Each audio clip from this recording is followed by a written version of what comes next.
Hi, and welcome to another installment of If It's in the Mind, It Can Be Managed, the Mind Management Mentors podcast. I'm a big believer, and I say this at the start of every podcast that I'm doing, is if it's in the mind, it can be managed. A lot of our fears, a lot of our phobias, a lot of our beliefs are created through past experiences, and our brain overgeneralizes and just makes silly decisions on our behalf of like, this is what the problem is. When I'm always telling people when I'm working with them that you can tell me there's a problem here, but the problem's over here for text, for context. So that's why I'm always saying, when someone comes in and says, Cuddy, I've got a problem with confidence, I'm like, right, okay, I need to look over here and find out why you don't have a confidence problem with confidence. And that's what today's podcast is going to be about. And I'm extremely excited about today's guest. So allow yourself, introduce yourself, and welcome to the podcast. Thank you. Well, I'm Dawn Thomson, and I've been a relationships coach for nearly 19 years now. Can't believe it. And I use neurolinguistic programming, NLP, and so mind design and emotional freedom techniques, so an energy psychology, as well as some little added, for sure, all of that, to help my clients literally turn their lives around. I mean, it is a transformation, a complete transformation. Yeah. So I when we were introduced via a friend, Amanda, because I'm always talking to Amanda about the things that I do, which is, and I'll be very open and honest, I'm not a skeptic. I just never got into EFT and TFT. That's about one of the only modalities that I don't actually use, because I love NLP. I use neuro-linguistic programming, the mind design for a lot of people, EMDR, havening, and the psychosensory therapies that I kind of use in my coaching business. So I know that we've got that great rapport. But today is a really powerful subject that we are going to talk about, because it's how to overcome the fear of sex and connection. That is kind of your area of expertise, Dawn, in the many years of counseling and therapy and coaching that you do. And we were just talking before the podcast started that one of the number one use for AI and Chat GPT is for people who feel lonely and they can't connect. And that's why this subject, how to overcome the fear of sex and connection, I think it's going to be a great conversation to have. And Dawn, you're going to be the expert, as you would like to say, in this. But before we start talking about connection and sex for people now, I always like to find out, for most therapists and coaches, there was a tipping point for themselves that thought, maybe I need to go on this place of exploration from our traumas to think I want to go and help other people. So Dawn, you've been in Edinburgh for over 20 years, I think we're talking about. Yeah. I mean, 30 odd years now. 30 years, that's right, yeah. And, for me, it was a superb place to come because I'm from Northwest London. Yeah. I'm from a West Indian family, clearly. And it had the West Indian families are proper strict. So all these people that are saying, oh, black kids are running around the streets creating havoc. Do you know what? The reverse is true. You get a slap for the smallest little thing. Do you know what I mean? And there was a very set, very distinct set of rules and obligations and expectations, particularly on a black child in the late 80s. It was all about being better than the best white person to fit in for me. Yes. Just to be okay. And coupled with that, I had two parents that were both, when I found out, heavily influenced by their own trauma. Yeah. And sex was one of those things that that wasn't handled sensitively by either of them. Of course. My dad was, to put it mildly, was a top shagger. I'm married. Top shagger! What a word to use!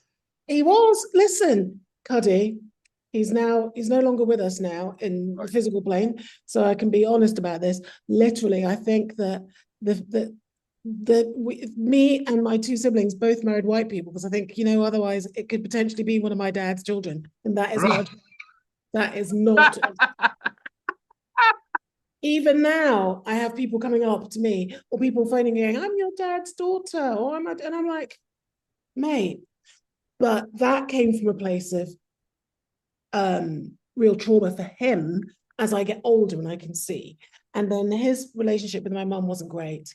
And so coming to Edinburgh for me at 19 was like a way of me just being able to grow up by myself and find out what it was that I wanted and needed. Because if I'd stayed in that structure, it was a very strong, strongly held structure that I see even now when I go home. You slip into that dynamic when you go home, you kind of Yeah, a become, little bit. comes back to night, you're 7 again or something. It would have taken me down. So when my dad died in the early 90s, I sought help at that point, and I saw how conventional talking therapies at that time didn't help. And I was always looking for tools to help me get out of it.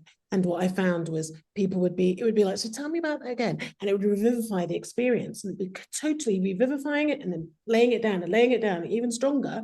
Then, I remember I had a session with a therapist and I was sobbing, snot everywhere, and it was awful and blah, blah, because he was giving me the tell me about it. Then he was like, you're at time.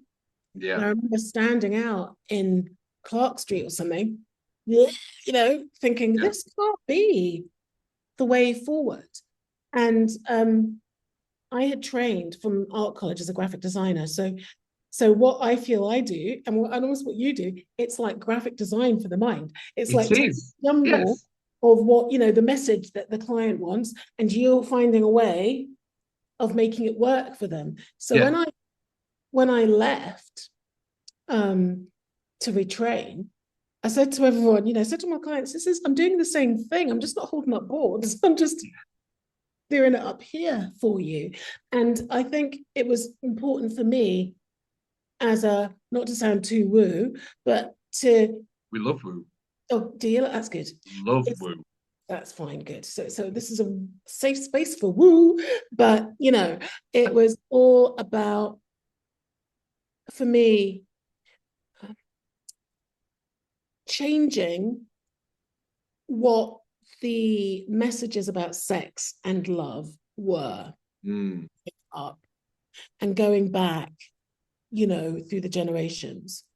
Because it turned out that, my poor dad was actually, he was the result of a rape. So my grandma was only 16 when she had him. That wasn't, so his archetype wasn't somebody who hated him because of what she had gone through. Then he moved to Britain with my mom, and sex for him, I think, was his currency. It was the only thing he felt good about, but ultimately it ruined their relationship, clearly, because of the top shagging. And, and and so I think in a way it's quite interesting that it's led me to that. So I can help people feel differently about themselves as sexual beings, or even discover who they are, so that they can connect more deeply with themselves. And in so doing, can be clear how they communicate what they want to the people or the person they're with. You know what I mean? Yeah. Yeah. So just for me to ask a few questions on that, because I think you've looked at why your dad was. I love the term top shagger. Sorry, that is very funny. He was Very good. But that idea of top shagger was, and you said that was his currency. So that was. I get. Please tell me if I'm wrong, but it kind of sounds like that was his way of feeling loved. That was his way of feeling like he wasn't a disappointment. Yes.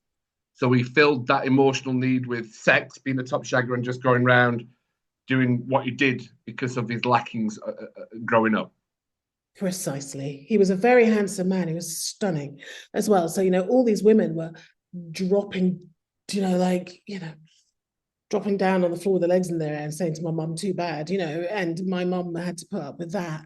And my dad, I think, also was seduced by that because it was trying to fill that place that he didn't get from his mom, from his archetype. And he didn't get it from his wife either. Because, you know, if you're married to a top shagger, she's not going to get, oh, bless you, darling. You know, 4 kids, no money, this bloke's out all the time. Do you know what I mean? Yeah, oh, do you know? Yeah. And I grew up in that sort of tension. So that then brings it to your trauma. Yes. Or traumas. Yes, it becomes. And is that something that you can share or talk about? Because you did go into couples therapy, or I remember you mentioned, you didn't say it's actually not just the couples, it's the connection with self and couples. So a lot of people want to go and see a couples therapy. Dawn, you actually did say, you know, I don't actually just work with the couples. If somebody wants to create that connection with themselves, they can come and see a couples therapy. Because sometimes that couple part is that they don't like who they are. And absolutely. And, you know, and so it's difficult. Well, it's not difficult, but as a therapist, we know that, and this is one of my hashtags, it's the power of one. All you need to do essentially is work on you, and then so many other things will fall into place because you've done that. You know, it's that thing about the dynamic of, you know, you're doing this with your partner and it's a really unhelpful dynamic. But, you know, if you start doing this, that person can't keep on that dance. They've got to either change to join you, or come back and go, what the hell's that dance? And you go, right. And then you know, something. Yes. So, you know. It's a powerful question and conversation to have, is that lack of connection with our understanding of self is what genuinely can cause problems within relationships, isn't it? Absolutely. So, you know,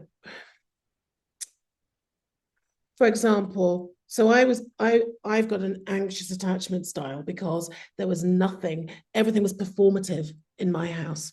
You know, you had to be better than this person. You had to do this. You had to do that. You know, good girl, you don't get anything for it. You're getting, you know, but you're the baubles for your parents who are going, oh, your children, you know. And you know, the joke of it was, right, I left school and, you know, great. I'd always been very clever, done loads of stuff in the school. And when my younger sister, I've got a sister who's 3 years older, my sister that's 3 years younger, and a brother kind of in between. But mum, you know, she's always like, look at my children. Although she's going, you need to do better. Oh, your hair's a bit dodgy. No. You know, but to other people, we were the prizes. And then I remember this lady came around, had a coffee with mum, and she said, your kids, they've done you so proud not to get pregnant. And I'm like, what? Is that what this comes to? That we managed as 3 Black girls not to get pregnant between the ages of 11 and 18. Wow. You know, that is that level of what? And it's these kind of messages that you can hear just drip fed onto you through your whole life. And when you're laying down the imprints, when the foundations of what you believe are being laid down, you're hearing this stuff, right? Constant, isn't it? So when you go out into the world, that's what you're vibrating at, and that's what you understand, and that's what feels normal as well. So when somebody doesn't act like that, you're a bit like, that's not, you're weird. Do you know what I mean? Yeah. This is a great, I love this, Dawn. This is, I love when you find like-minded peoples and you have those conversations. I'm like, yeah. And it also kind of validates the kind of work that I do, because I know I've come from a different training aspect than a lot of people. I'm not a therapist. I'm a coach, and I've learned different, but it's belief systems, isn't it? I mean, we're all working with belief systems. It's the BS that we have from childhood that we bring up and we just don't realize. Which is where the EFT is so huge for me. So, you know, I say, you know, and you know this, the NLP, we can only process between 5 and 9 pieces of information. But everything is out there, right? So how are you actually picking what to believe and process based on what you believe, right? Yeah. So the algorithm be algorithming all the time, and it's not, for a lot of people, that helpful, but because that's what you're used to, and that's what you've laid down between 0 and 7, and then 8 and 14, if you're, and if it's highly charged, as straight into that place. Yeah. And people are still picking their partners from that place, which is, deeply held and strongly felt. Yeah. And that's why I say it's the power of one. It just needs you to release that. And one of my clients did say that. We'd finished our sessions together, and she said, my husband just wants to say thanks very much because he feels like he's gone through the therapy as well. And I'm like, because he kind of has, because he's in your field, and your field is different. So it's enabled him to drop stuff. He's risen to meet her. And I do say that to people, when you're connecting, if you've got people that are not great and not helpful in your life, all you have to do is release what you believe, that they're showing up. They're the mirror, aren't they? They're showing up the belief that you are holding. And once you release that, they stop phoning you. You need to do nothing. And this is what, I don't know if you say this, Cuddy, but I say to my clients, all the work is done in the therapy room. Then you go off and you live your life. And all I want you to do is check, be skeptical, see what's changed. Yeah. That's what I need you to do. Then come back and go, yeah, that person hasn't phoned me for weeks. And I'm like, no, they're never going to phone you because you've broken the dynamic you had between. Yeah. I love that. So we're going to be talking about the fear of connection, the fear of sex is actually what we're going to be talking about. Because that clearly pops up a lot with your clients and the people that come to see you. Yeah. So what is some of the things that pop up for people, why they are struggling with making that connection, or the fear of sex? Where will that come from for people? And I don't want to overgeneralize, but there'll obviously be certain themes for you, Dawn, that you'd be like, I've worked with this quite a lot, and that's the field that we can talk in. So where do the traumas of the connection and sex come from? Because it comes from a pain point that they felt something in that moment. Yeah. So it will quite often come from a trauma, so an accident or a rape, something like that, unwanted sexual contact. And then, I feel that it creates a kind of restriction in the energy field. It's like a stop. Yes. And when someone tries to engage, that red button gets hit and they're like, not a chance. So for people who have had the trauma, they kind of know that they want to maybe engage, but that red button is being pressed too hard. And then because they've kept themselves so small and restrictive, they kind of don't know, they're not sure who they are meant to be. And it brings in the pressure of performing, particularly with porn being so prevalent now. If you're younger. Yeah, absolutely. Yes. God, it is actually everywhere. It is. Yeah. And I mean, literally, they think, oh, that's what I need to be. I need to be like this woman or this guy in the porn movie. And I'm like, that is literally theater. And, when I say to clients that porn has been set up for guys masturbating. That's what is the rhythm is all about, a guy masturbating to it. So women, it's not for you at all. And I direct them to more sex positive places if they want that. Or I even give them the permission to look at it. Or I help them give themselves the permission. Because a lot of it is whether it's right or wrong. So there's trauma is one of the first reasons that people will come to me. But then also older women in menopause, or older guys will be like, I just don't know what's not working, and I don't know why it's not working. Or they'll feel, I've been with this guy 25 years and I don't fancy him. I don't know how to recreate or even, start it. I have so many people coming to me who have married people they really shouldn't have. So, the sex has gone within. Do you know what? This is, I suppose, talking about it this way, it's quite topical, I suppose, because I see a lot about Bonnie Blue all over the place. Do you know about Bonnie Blue? Oh, tell me about this. See, that's clearly I've clicked on something, so the algorithm's going to throw Bonnie Blue at me an awful lot, but you've not clicked on something, so Bonnie I know, Blue I'll have to click not on it going to and get find out. thrown your Yeah. way. Well, that's right.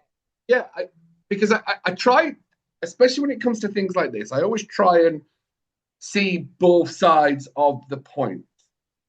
So Bonnie Blue is, I think she's an OnlyFans person, and she's a very young lady, and she's very pro. I will have sex with anybody, and telling women to empower themselves to go. And I think she slept with 1,057 men. Oh, was that the girl? That's And the then Bonnie they Blue. came the competition, didn't there? That there was one who was like, Yes, I'm going to do it. And the other one was like, right, well, I'm going to have anal sex with thousands of guys because I haven't seen that one.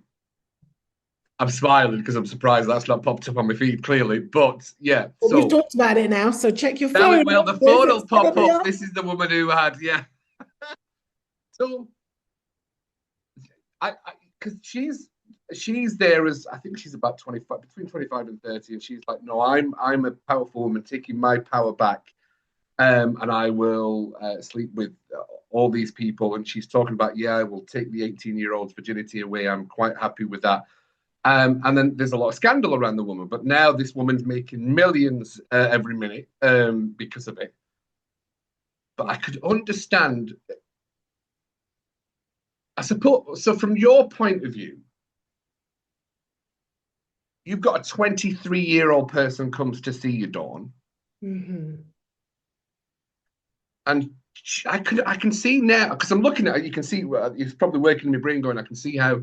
Because I was championing the woman, saying, well, no, she's living her best life. She's going out and she's doing these kind of things. That's fantastic. Never met her, just for the sake of the podcast. And she's certainly not my kind of lady anyway. But I can now see how that would create an upset for people going, oh my God, do I have to be Bonnie Blue to make my husband or partner satisfied, or my next boyfriend?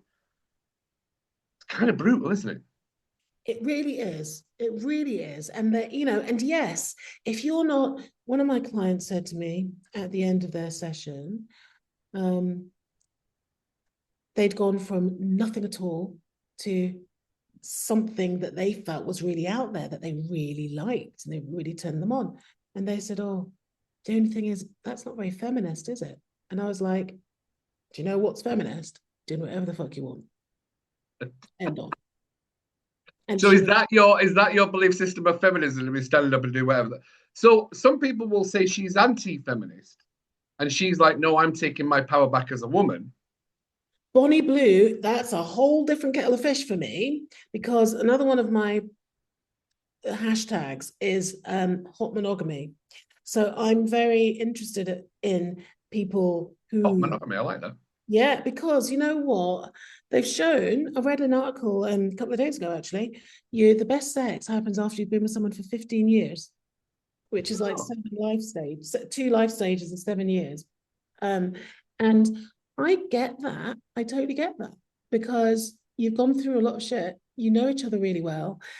You still quite like each other. Do you know what I mean? If you do still like each other, chances are you'll let everything, that feeling of, oh, can't fart in front of I'm you. just laughing. Is your daughter still in the room? Yeah, bless her. I think she's got her headphones on, I think. All right, okay. But you know what? But Cuddy, this is the thing.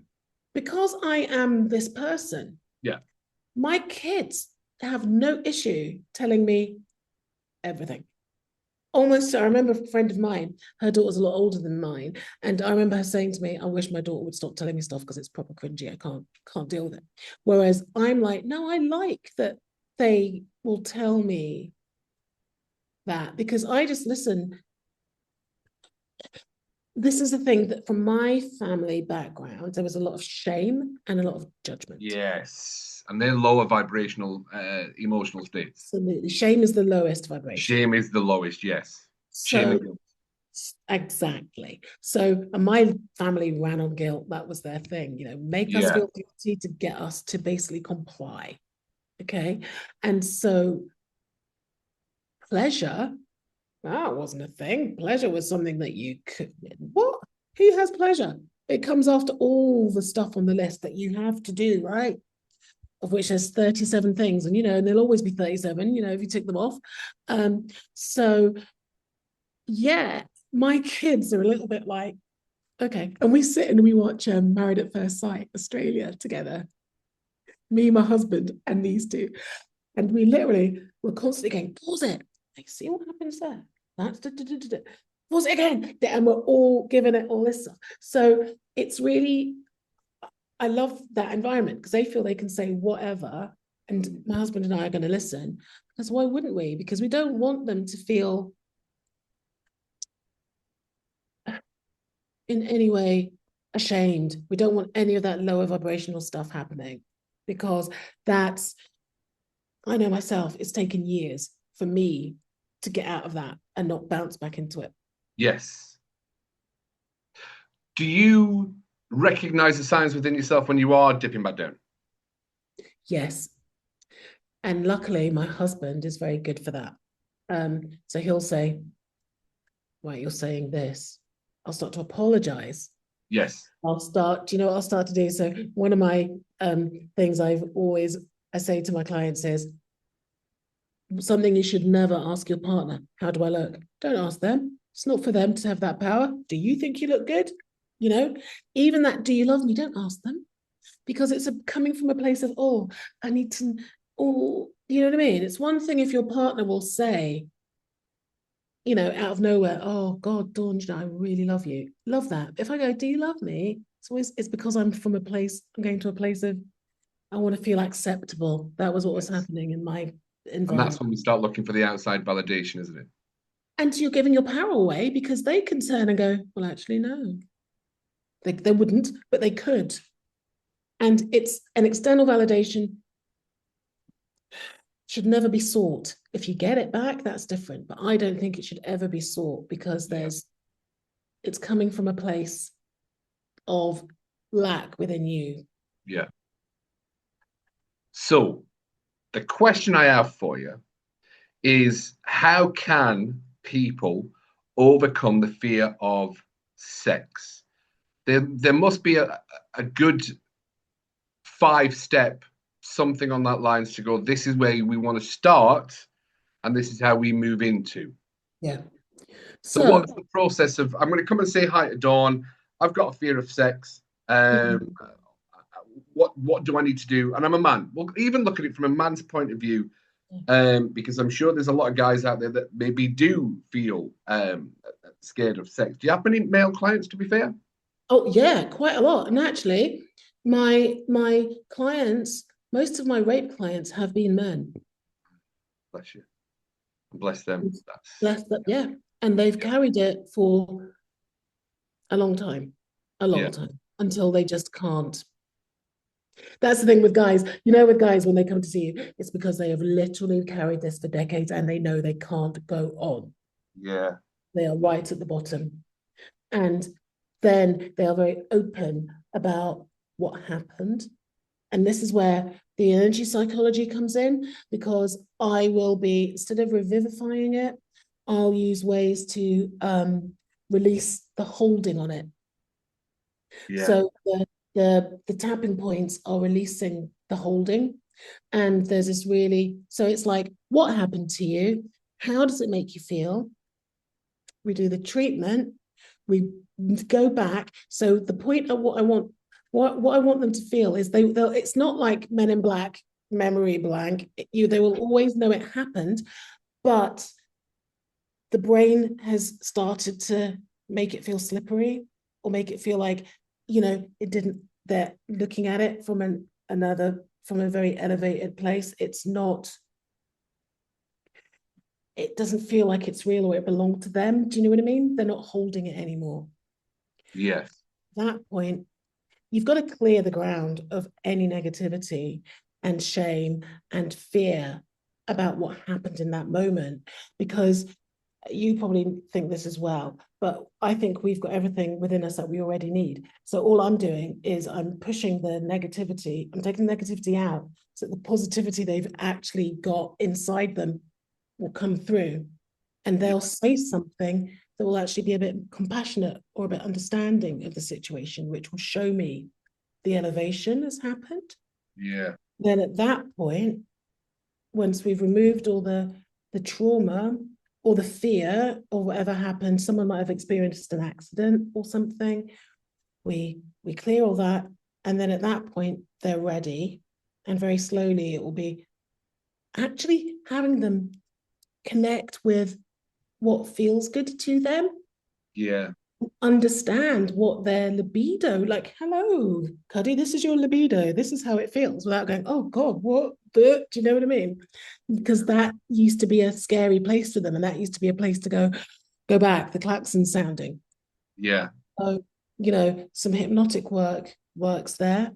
Some Yeah. type of work, some NLP works there as well. It depends on the client, whether they're visual, whether they use words, whether they're kinesthetic. We just use their modality to have that calm down, and then they can be more open. And if they have a nice partner, I will then get them to do some light sexual exercises. So one of my big things is looking, particularly for women.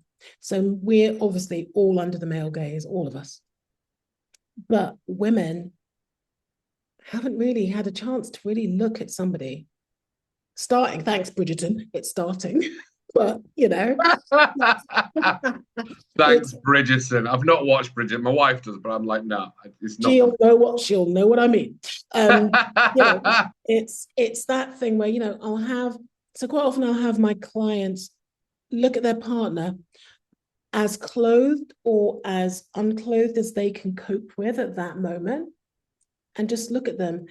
And if they are in love, because quite a lot of them do have loving partners, and I won't do it with partners that aren't feeling great about each other, but if they're feeling good, then I'll have them just look at the partner and check for how that makes them feel, and say, this is the start of your sex drive coming back, or the sex drive you never thought you had that scared you. So it's about them coming to terms with the way they react and the way they respond to things. And when they feel safe in their response, I had a client one day going, oh, I felt this pounding, this pounding, and I said, how was it, pleasant or unpleasant? She goes, no, it's quite pleasant. She goes, is that my libido? And I was like, she's like, oh God, right. Ooh, but it's getting them used to that and knowing that it's not fearful. It's just a response. Everything is a response, isn't it? So what you're saying is people sometimes don't know what their pleasurable signs are. And if they've not had them for a while, they're going to feel weird. We make that weird feeling, especially with cognitive dissonance. Is this a good feeling? Is this a bad feeling? I don't know what it is. Exactly. And because label it as a bad experience. Yeah, because it's unfamiliar. So it's scary because it's unfamiliar. What's familiar is the stress and the pain and the worry. Yeah, it is. And it's about telling them that all that is the response to the trauma or the accident or whatever it is that happened. That's that response. It's the trauma response to that. So when we release the trauma, the response can't go anywhere. That response can't happen. And then it's almost like, okay, well, let's talk about what feels good for you. And I never go, right, go off, try X, Y, and Z. I never do that until I know exactly what kind of floats their boat a bit, and what they might need in that moment.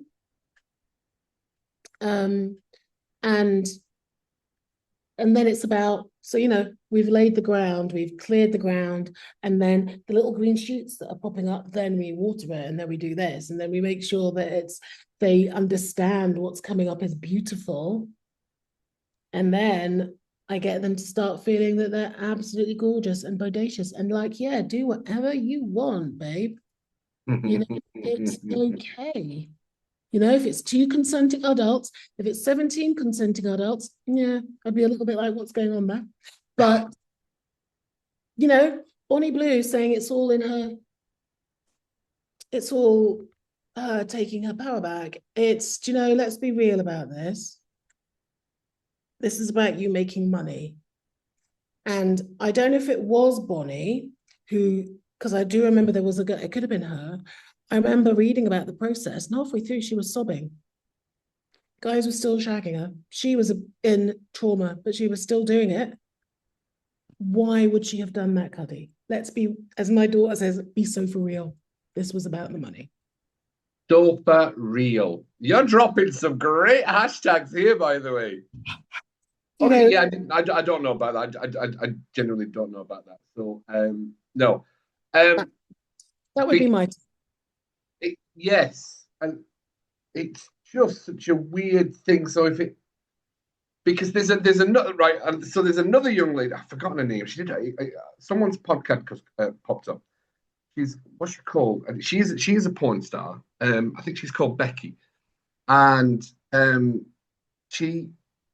she's actually been completely different to what you would expect. She has made lots of money, and she has said that she was molested as a child, and it did turn her into quite a high sex person.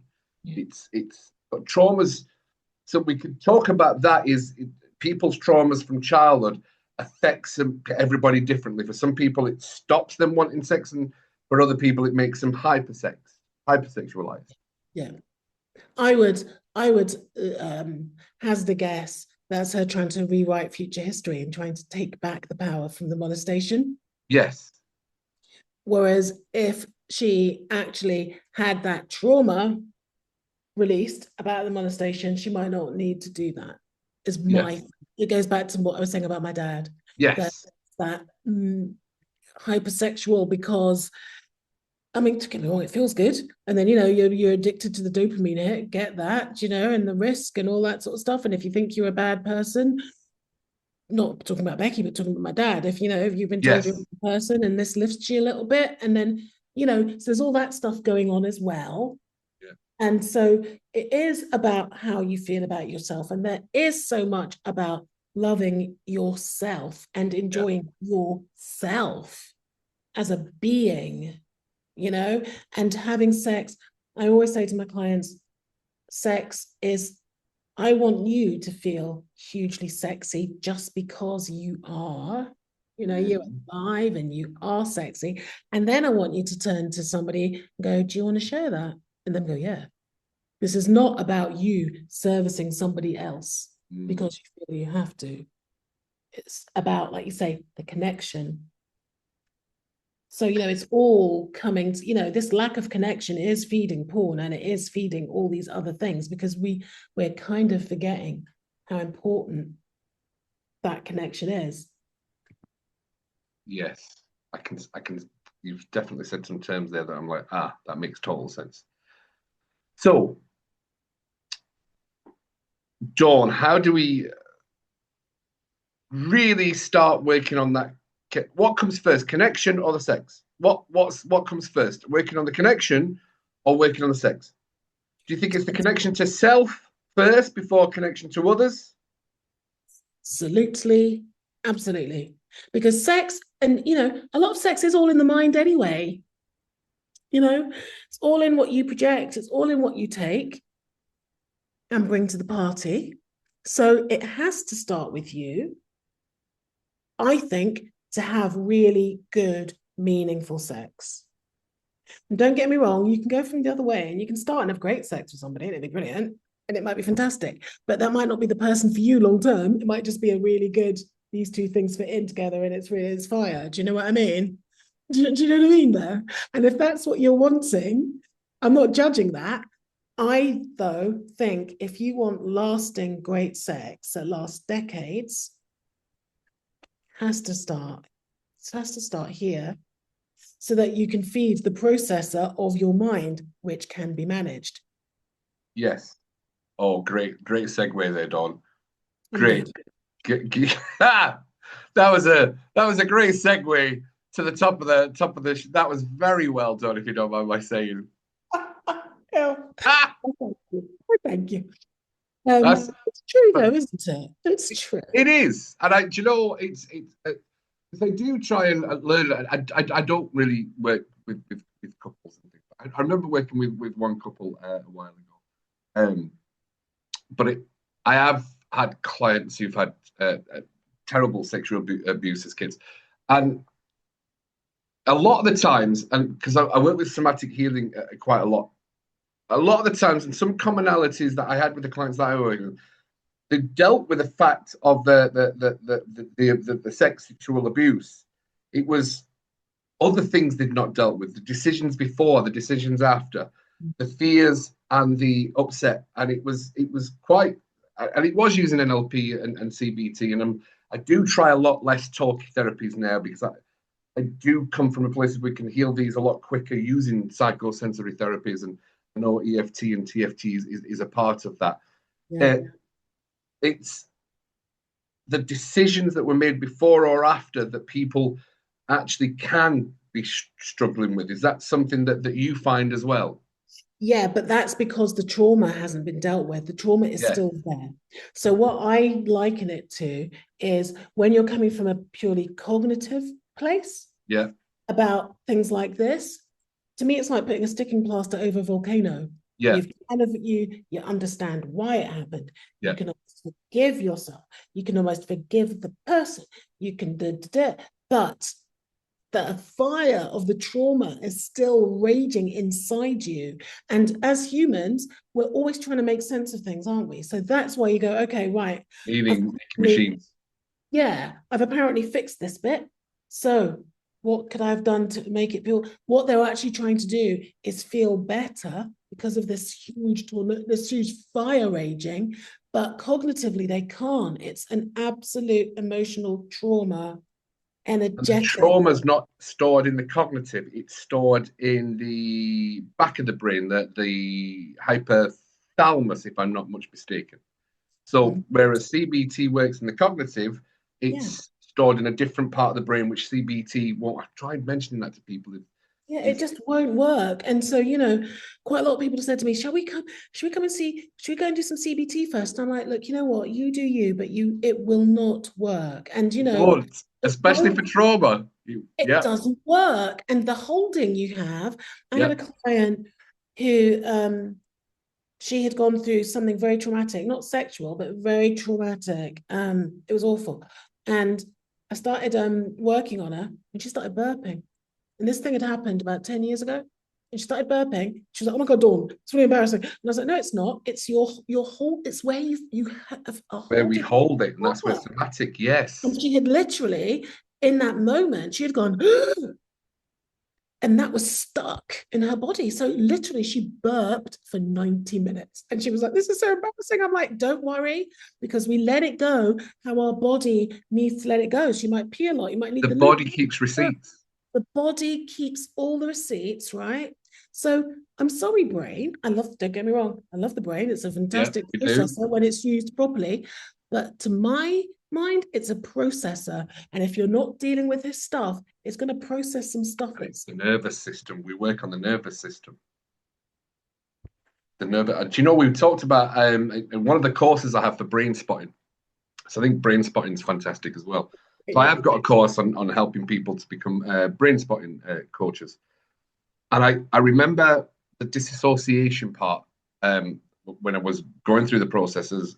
We will disassociate in the moment of trauma, but the body doesn't disassociate. So the nervous system, even if the brain and the mind blanks out and just says, right, I'm not gonna allow myself to feel this, the nervous system still takes the pain, still takes the trauma, so it's still there. So even though here we're like, no, I'm fine, you've got a little twitchy finger, and like the little fingers twitch away. It's like, why? It's like, because that's where the trauma, the disassociation will keep you safe, but the nervous system keeps the receipts. It keeps that.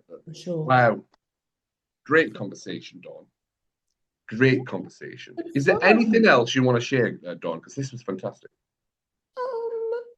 Why? What could I say? Do you know what I really want people to know is that they have the power. Whoever's watching this with Cuddy and I, you have got the power. Change one small thing about the way you feel about yourself.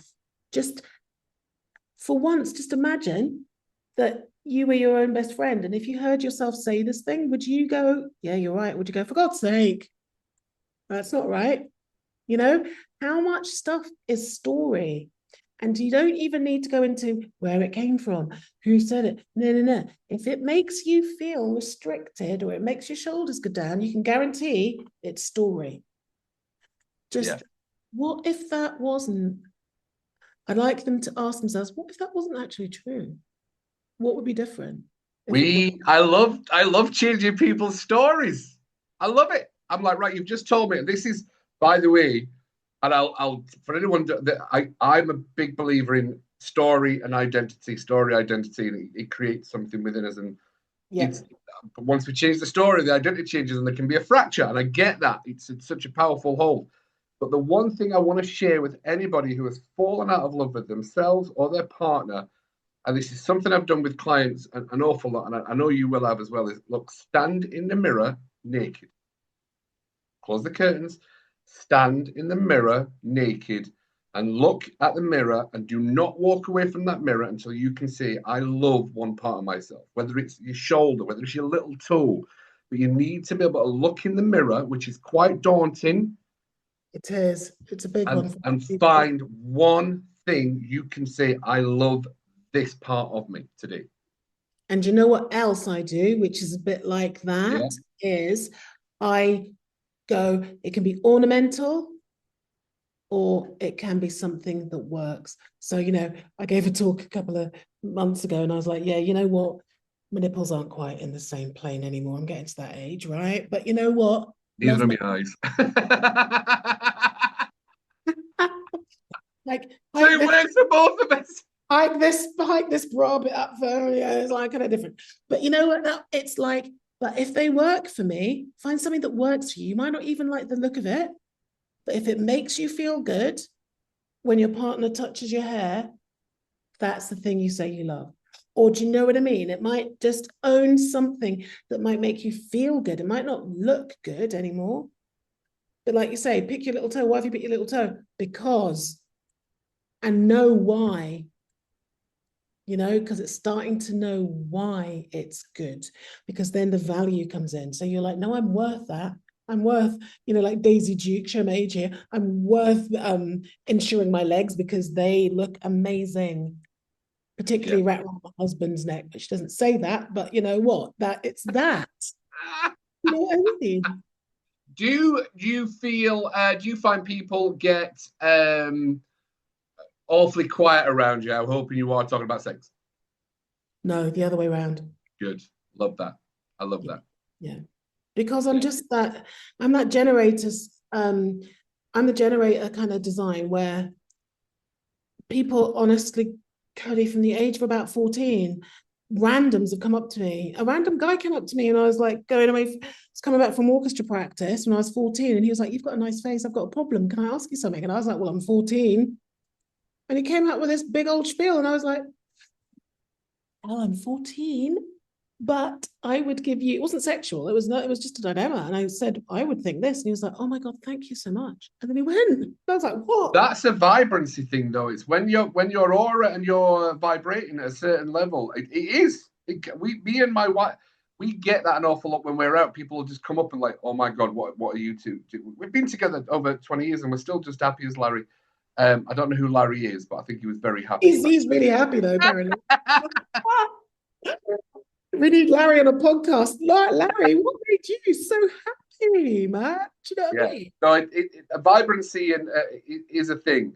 It's a vibe. And when we vibrate high, it does give off a sense to people, to be fair. It does. My daughter, the one that's sitting across from me when we were on holiday last year, was like, Mum, can you just stop talking, making besties? She goes, you stop being besties with everyone in this hotel. And I'm like, I'm not doing it on purpose. I literally am sitting and people are coming over and we're having a yap about stuff. And like you say, it's that. And they're telling me, once somebody told me about how much she sold her house for, and she was telling me the money and the figures. And I'm like, wow. good for you, but that's not something that she would have said to my husband, maybe, Yeah, or another one of my friends. yeah. People tell me, and for you, you might find this as well, rightly or wrongly, they tell me everything, and I'm like, okay. Too much sometimes. But Sometimes do a you bit. not find people speak through emotion? So if they don't understand emotional intelligence or monkey mind, if they've not got a filter, do you not find that people just they have verbal diarrhea where whatever's right there just boom needs to come out in that moment? Yeah.